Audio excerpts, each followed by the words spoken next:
I never thought I would experience the ultimate betrayal from the two people I trusted most.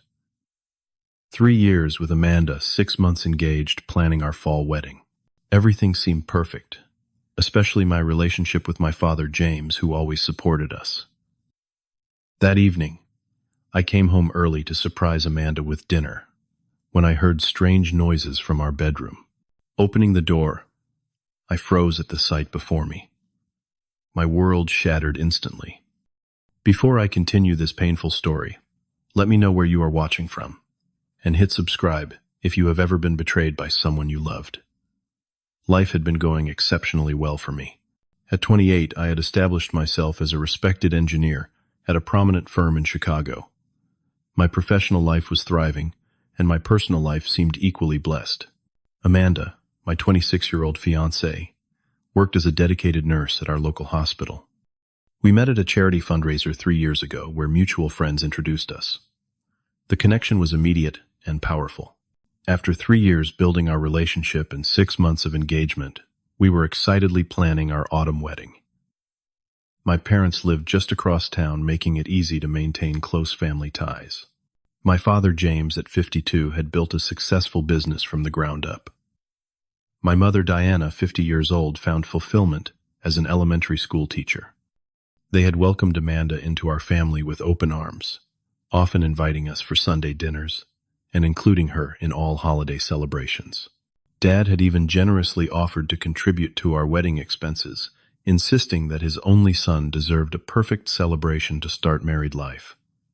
That Thursday began as an ordinary day. I completed a major project ahead of schedule and decided to surprise Amanda with a special dinner. I stopped at the grocery store on my way home, carefully selecting ingredients for her favorite pasta dish, a bottle of her preferred wine, and a bouquet of fresh flowers. I wanted everything to be perfect when she returned from her hospital shift. I was surprised to see her car already in our driveway when I arrived home. Her nursing shift normally ended at 7, and it was only 4:30. I assumed she might have switched hours with a colleague, something she occasionally did.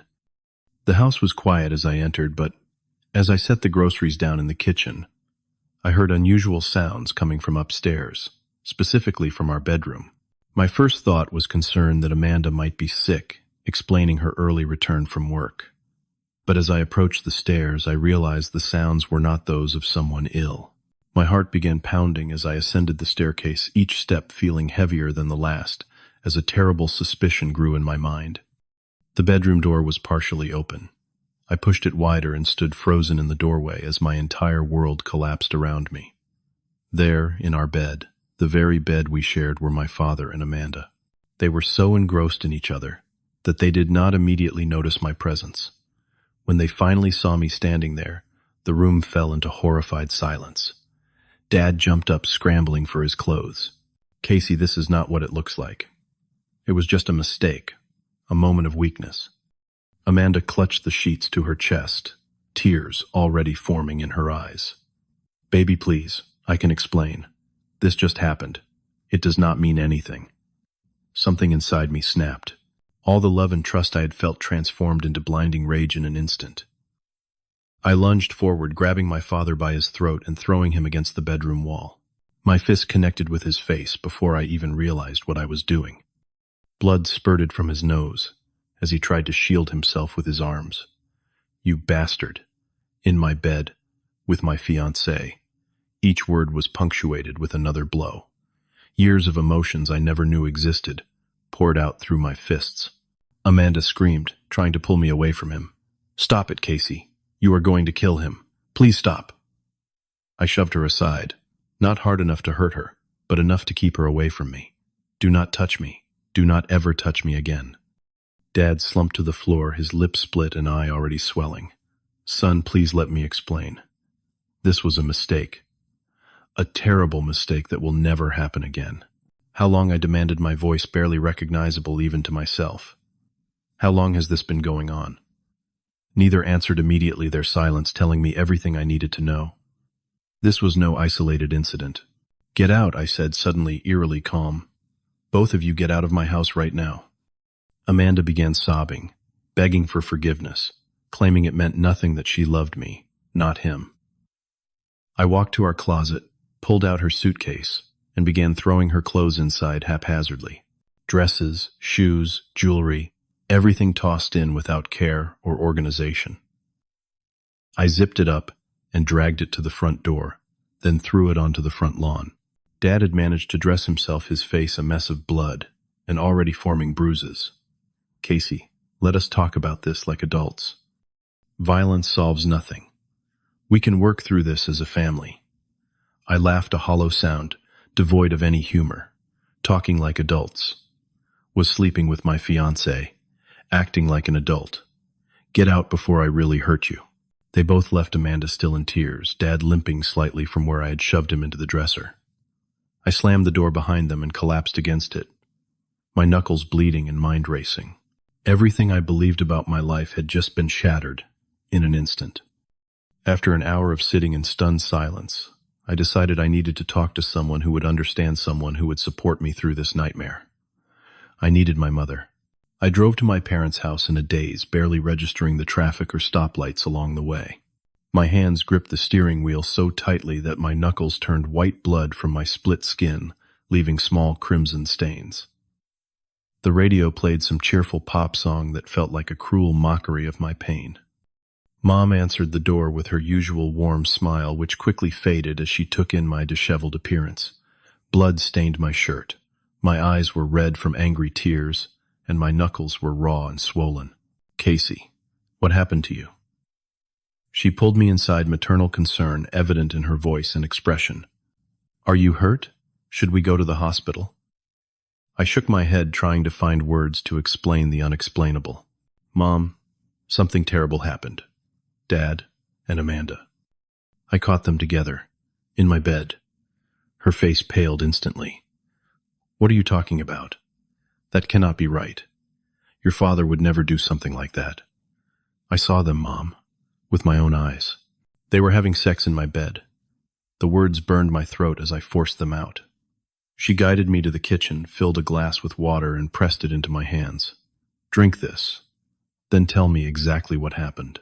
Slowly. I had just begun explaining the scene I had walked in on when her phone rang. She glanced at the screen showing Dad's name and answered immediately. James Casey is here, and he is saying some awful things. What is going on? I watched her face change as she listened, first confused, then angry, finally settling on disappointment as she looked at me. Dad was speaking loudly enough that I could hear fragments of his lies. Amanda came to me for advice. Casey found out she wanted to break the engagement, flew into a rage, attacked me without warning. Always had anger issues, worried about his mental state. That is not what happened, I shouted, reaching for the phone. Mom pulled away, turning her back to me as she continued listening to his fabricated version of events. When she finally hung up, her eyes were cold when they met mine. Your father says you attacked him because Amanda confided in him about wanting to end your engagement. He says you have been controlling, possessive, and increasingly jealous lately, and you believe him. After 30 years of marriage, you think I am the liar here. I could not believe what I was hearing. I know you have always had a temper, Casey. Remember when you were expelled in 10th grade for fighting? You take after your Uncle Dave with that violent streak. Uncle Dave, Dad's younger brother, had a history of domestic violence. The comparison felt like a slap in the face. Mom, I walked in on them having sex in my bed. Do you really think I made that up? Look at my hands. I held up my bloodied knuckles as evidence. She stepped back from me. Those hands tell me you assaulted your father, which matches his story. Amanda has always been a sweet girl. I cannot imagine her cheating, especially not with your father. So I am a violent liar. Is that it? My voice cracked with emotion. I do not know what to believe, but I know I cannot have someone who resorts to violence in my house. I think you should leave until you calm down. I am worried about what you might do. What I might do. Mom, I just had my heart ripped out by my fiancé and my own father, and now my mother thinks I am some kind of monster. The betrayal cut deeper than I thought possible. If I leave now, I am not coming back. Maybe that is for the best until you get help. Your father mentioned you have been under stress at work. Perhaps you should talk to someone professional. She moved toward the phone on the wall. If you do not leave, I will call the police. I cannot have a violent person here. In that moment, something inside me broke completely. Choose him over me. Again, you always do. But when you discover the truth, do not call me. I am done with this family. I walked out, ignoring her, calling my name. In the space of 3 hours, I had lost my fiancé, my father, and now my mother. I checked into a hotel, blocked their numbers, and stared at the ceiling until dawn, feeling utterly alone in the world. The next morning, I called my boss and requested 2 weeks of personal leave, citing a family emergency. Then I contacted my lawyer friend for advice on my legal situation. He assured me that while technically I had committed assault, it was unlikely Dad would press charges given the circumstances. For days, I barely functioned. I ordered room service but hardly ate. I ignored the constant notifications on my phone, unable to face friends who would inevitably ask about wedding plans. I felt like I was living in some alternate reality, where everything familiar had been twisted into something unrecognizable. 2 weeks of self-imposed isolation followed. I eventually checked my messages, finding dozens from Amanda. Her texts ranged from desperate apologies to angry accusations that I had overreacted. It was just physical, she wrote in one message, as if that somehow made her betrayal less painful. Dad sent fewer messages, mostly variations of, "We need to talk," and "This can all be worked out." No real apologies, no acknowledgement of what he had done to me. Just attempts to smooth things over and return to normal, as if that were possible. Mom's messages were the worst.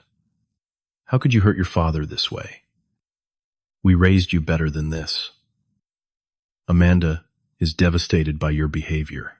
Each one reinforced that she believed their lies over my truth, that in her eyes I was the villain of this story. My closest friend Michael was the only person I responded to. We met for coffee at a place far from my usual haunts, where I was unlikely to run into anyone who knew me or my family. "You look like hell," he said bluntly when I arrived. "Feel worse than I look," I replied, grateful for his straightforward approach. After I explained everything, Michael looked troubled. "Casey, there is something you should know. This was not a one-time thing." My stomach dropped. "What do you mean?" "Lisa saw them together at the Grand Hotel about 3 months ago. She thought maybe they were planning a surprise for you, but felt it was strange they were being so secretive." The Grand Hotel was an upscale place downtown, known for its discretion and romantic atmosphere. The knowledge that their affair predated my discovery by months made me physically ill. Michael continued reluctantly. "And Jen saw some messages from Amanda on a group chat. She was bragging about dating an older, successful businessman. Said she was trading up from an engineer to a company owner. She was planning to leave me for my father." The betrayal somehow cut even deeper. "I do not know if they had concrete plans, but from what I heard, your dad was buying her expensive gifts, things you probably thought she bought herself." The diamond bracelet Amanda had claimed was a splurge from her bonus. The designer purse she said she found on sale. All gifts from my father, while he looked me in the eye and talked about wedding venues and father of the bride speeches. I decided then that I would not hide what happened. When friends or coworkers asked about the wedding, I told them plainly that it was off because Amanda had been sleeping with my father. I did not embellish or seek sympathy, just stated the ugly truth. Word spread quickly through our social circles. Amanda's social media accounts went private. Dad stopped attending his regular golf games at the country club, but I refused to be the one acting ashamed when I had done nothing wrong. 3 months after that horrible night, Michael called with news that sent me reeling again. "Amanda is pregnant." At first I thought it might be a mistake, or a play for attention. End quote. End quote. 3 months after that, horror play for attention, but within weeks confirmation came through mutual friends. A paternity test demanded by my father no doubt confirmed what I already knew. James was the father of Amanda's baby. From what Michael told me, Dad initially denied responsibility, suggesting Amanda had been with multiple partners. The DNA test eliminated that excuse. Now, he was trapped in a situation of his own making, with a woman he had never intended to build a life with. Mom finally had to face reality. The pregnancy was undeniable proof that Dad and Amanda had indeed been together. Her carefully constructed denial crumbled overnight. I decided it was time to stop being reactive and take control of the narrative. I updated my social media with the full story, names included. I walked into Dad's office unannounced and confronted him in front of his business partners. "Congratulations on becoming a father again," I said loudly enough for everyone to hear. "I hope you and Amanda will be very happy together." The look of horror on his face was worth the scene it created. I later learned he lost 2 major clients who had daughters my age and found his behavior reprehensible. I called Amanda too, calmly informing her that she needed to tell my mother the complete truth. If you have any decency left, you will give her the closure she deserves. At work, I threw myself into new projects, working longer hours and taking on challenging assignments that others avoided. 6 months after Discovery Day, I was promoted to senior engineer with a significant pay increase and my own team. I dated casually, nothing serious, making it clear to anyone interested that I was not looking for commitment. The thought of trusting someone fully again seemed impossible. But slowly, almost imperceptibly, I began to rebuild my life without them in it. 6 months turned into 7, then 8. From occasional updates through mutual friends, I learned that my parents had divorced, with Mom getting the house and a substantial settlement. Dad's business was struggling, his reputation in shambles. Several clients had left, citing moral concerns about working with him. Amanda gave birth to a baby boy. Dad attended the birth but made no moves to create a family with her. Instead, he set up child support payments through his lawyer and maintained minimal contact, treating his own son as an obligation rather than a child. Mom fell into a deep depression. 30 years of marriage ended in humiliation and betrayal. Friends took sides, many dropping her, because they could not separate her from Dad's actions. She took a leave of absence from teaching, unable to face the gossip and pitying looks from colleagues and parents. The first message from her came 9 months after our last conversation. A simple text: "I am sorry I did not believe you. I did not respond." A week later, another message: "I miss you, Casey. I made a terrible mistake." Again, I did not answer. The messages continued, increasing in frequency and emotional depth. She described her therapy sessions, her realization that Dad had been manipulating her for years, making her doubt her own perceptions and always deferring to his version of reality. Classic gaslighting, her therapist called it. In her longest message, she wrote, "I failed you as a mother when you needed me most. I chose the comfortable lie over the painful truth. There is no excuse for that. I do not expect forgiveness, but I want you to know I see the truth now, and I am so very sorry." During this time, I had been seeing a therapist myself. Dr. Marshall helped me process the multiple betrayals and work through the anger that sometimes threatened to consume me. She never pushed me to forgive or reconnect with my family, just guided me toward healing for my own sake. "Forgiveness does not mean reconciliation," she often said. "You can forgive someone for your own peace without allowing them back into your life." I had also built a strong support network. Michael and his wife had me over for dinner weekly. My team at work became more than colleagues, and I even started playing basketball again with a local league, something I had enjoyed before everything fell apart. 4 months ago, I met Sarah at a professional conference. Smart, funny, and refreshingly direct. She worked for a competing firm but shared my love of obscure films and spicy food. We started dating cautiously, both bringing baggage from past relationships. I told her my full story on our 3rd date, wanting complete honesty from the beginning. Her response was compassionate without pity, angry on my behalf without making it about her feelings. After a year of silence, I finally agreed to meet Mom at a neutral coffee shop halfway between our homes. I arrived early, choosing a table near the back where we could talk privately. When she walked in, I barely recognized her. She had lost weight, her hair had more gray, and the confident posture I remembered was gone. "Casey," she said, voice breaking, just saying my name. She hesitated, clearly, unsure if she could hug me. I stood, but kept the table between us, offering only a nod. "Thank you for meeting me," she continued, sitting down carefully, like she might spook me into leaving. I am not making any promises, I began. I agreed to hear you out, that is all. She nodded, tears already forming. That is more than I deserve. She took a deep breath. End of fear. I believed him over you because it was easier. The alternative was too painful to accept. I told myself you misunderstood, that you overreacted. I made excuses because facing the truth meant my entire life was a lie. It was not just about believing him, I said quietly. You threatened to call the police on me. You compared me to Uncle Dave. You chose comfort over truth, him over me.